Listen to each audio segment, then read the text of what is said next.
Buzz Music. mënoon na dal ku ne si ñun ne si naqar ak tiis ne si fitna ne si maytu xëy na ñaani naqar ak piis maytu rassemblement yi toogal gaale aju éviter di joxe loxo ndax fagaroo gën fu faju léegi yow da ngay seet li tax ñëpp jël feet du mbirum caaxaan raxas loxo yi fuñ toll nay set jël matuwaay yi amul c'est-à-dire parce que ndéem ni muy wàllee dafa gaaw foo jëm takkal sa masque yàlla bu kenn bokk si ñi yuuxu sonoon na yàlla na fi jóg ak jàmm bi virus corona coup de fil si numéro vert yi woote saytuwaat yi info ànd booloo xeex ko mu dem xam ne jàngoro bii du ay fo virus bi tas na fépp mais yàlla sàmm ñëpp jàmm sax si képp law ba lamb ñëpp yàlla jël corona suul si kamb yëpp kon yàlla na yàlla sàmm ñëpp. Je suis Souleymane Mamadou Sy, pharmacien titulaire de la pharmacie Elimane Ali Dramane à Keur Massar. Tout d'abord, avant de commencer, je voudrais remercier les jeunes de Keur Massar TV qui se sont investis dans la sensibilisation. Effectivement, le premier outil de lutte contre le coronavirus, le Covid-19, c'est la communication. Actuellement, on nous dispose, le vaccin n'est pas encore sorti. Les médicaments ne sont pas encore sortis, donc le seul combat qui vaille, c'est la communication. La communication pour la prévention, comme le disent les Wolof, fagaru moo gën faju. Donc présentement, ce dont disposent toutes les structures médicales, c'est les gels antiseptiques que vous voyez avec moi, qui sont... je rappelle d'abord que partout on disait que les pharmaciens font de la spéculation. Ce plateau me permet quand même de revenir là-dessus. La spéculation, les pharmaciens ne l'ont fait point et ils ont fait un sacrifice énorme au niveau du ministère du Commerce en laissant de côté leur marge bénéficiaire pour quand même que les gels antiseptiques rentrent maintenant au niveau de toutes les pharmacies du Sénégal dans la liste sociale. Pour votre information, maintenant les gels antiseptiques sont rentrés dans la liste sociale parce que les pharmaciens ont accepté de laisser tout ce qu'ils gagnaient sur les gels antiseptiques. Donc, pour ceux qui n'en ont pas, le lavage des mains, c'est le premier support avec du savon, de l'eau et du savon. Vous remarquerez dans toutes les structures sanitaires, il y a un bocal, un robinet, de l'eau et du savon de Marseille pour se laver les mains. Éviter les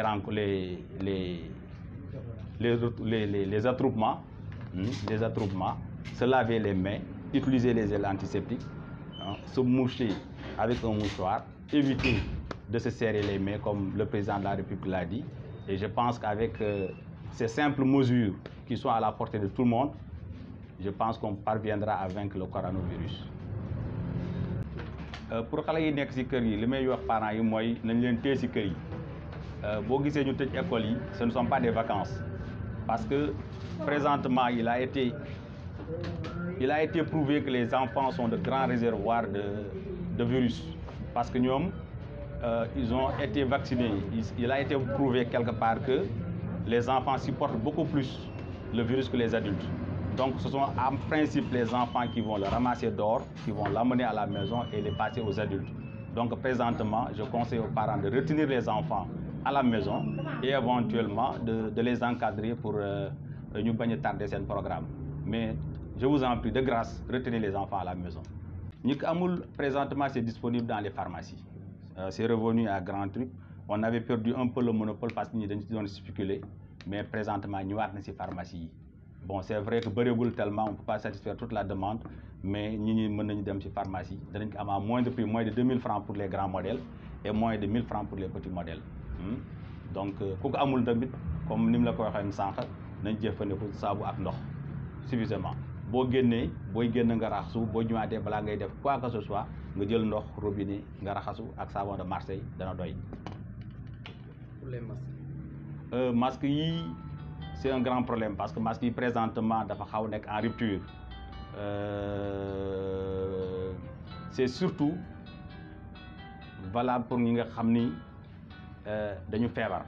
ñi nga xam ni feebaruñu ils peuvent s'en passer mais ñu utiliser ay mouchoirs.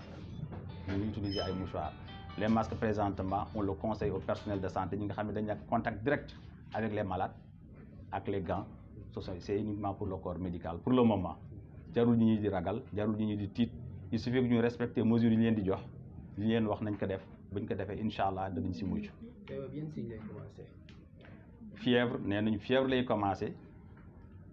Soj bu ndaw mën na ànd ak sëqët mën na bañ ànd ak sëqët mais signe bu gën a kii mooy irritation de la gorge genre angine boo commencé sa yaram bi tàng nga commencé am angine xaw ko soj il faut nga toog nag ça aussi c'est important kenn waxul na nga dem dispensaire kenn waxul na nga dem hôpital kenn waxul na nga dem pharmacie boo sentiree loolu da ngay toog sa kër wootee joxe nañ ay numéro vert nga wootee si numéro yi médecin yi dañuy la fa fekk consulter la bu dee toutefois c'est un cas suspect ñu yóbbu la ñoom ñoo lay yóbbu ñoo lay transporter si ambulance bi yóbbu la fi ñu la war a fajee problème bi mooy boo bëggee yóbbu sa bopp si diggante bi bu dee yow am nga ko koo daje nga wàll ko koo nuyu nga wàll ko boo duggee si kaar yi nga bokkal kaar nga wàll leen boo duggee si taxi ñi nga bokk ak taxi nga wàll leen ba ngay àgg hôpital bu dee tamit amuloo ko bi nga génnee di dox si yoon bi mën nga daje ak keneen ku mel ni yow di dem moom it di dem hôpital pour faju mu wàllaale la donc li ñuy conseiller mooy boo dee ba sentir signes yooyu na nga toog sur place nga wootee ñu jël si la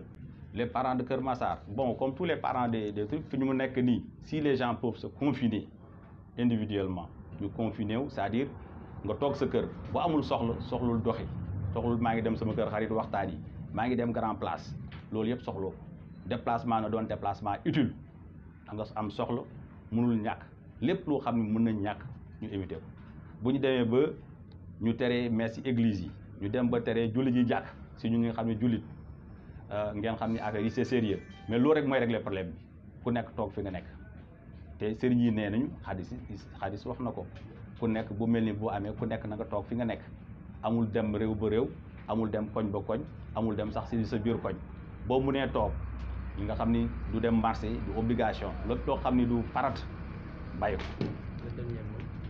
Le dernier mot c'est pour vous les journalistes yi nga xam ne yéen a ngi wër di sensibiliser nit ñi di interviewer les professionnels de la santé ñu joxe seen kàddu ngeen di diffuser l'information c'est ça qu'il faut fu mu nekk nii foofu rek la ñu toll la communication bu ñu communiquer correctement ñi ñuy def li ñu leen di digal bàyyi li ñu leen di tere corona jeex ci réew mi.